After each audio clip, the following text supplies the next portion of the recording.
Qui suis-je? C'est une question difficile.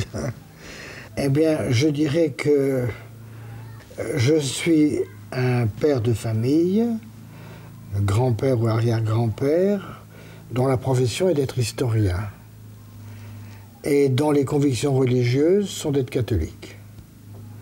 Je pense que j'ai fait le tour.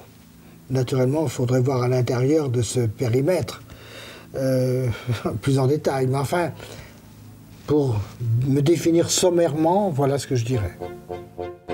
Voilà, les enfants, venez voir un petit peu ce qu'il y a dans cette boîte. Dans cette boîte, c'est une épée. Ah, une épée. C'est une épée, tu vois. Alors, parce que les académiciens portent chacun une épée. Alors, voilà l'épée.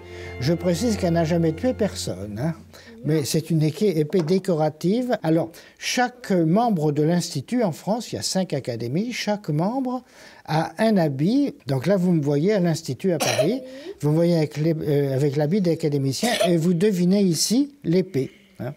On ne porte pas ce costume tous les jours, on ne le porte pas dans le métro. Hein. Le costume, on le porte 1 ou 2 fois par an pour des cérémonies solennelles. L'habit tel que vous le voyez, il avait été dessiné par un peintre de renom qui s'appelait David. C'est ma famille qui m'a offert cette épée à l'occasion de mon entrée à l'Institut.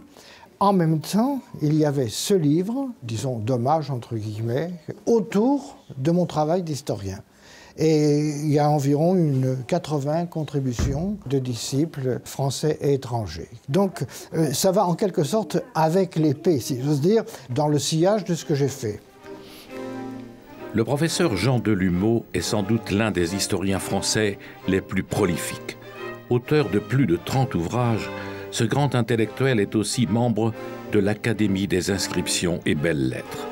Spécialiste mondialement connu du fait religieux, il est également un extraordinaire pédagogue, un scientifique de haute volée, un croyant authentique.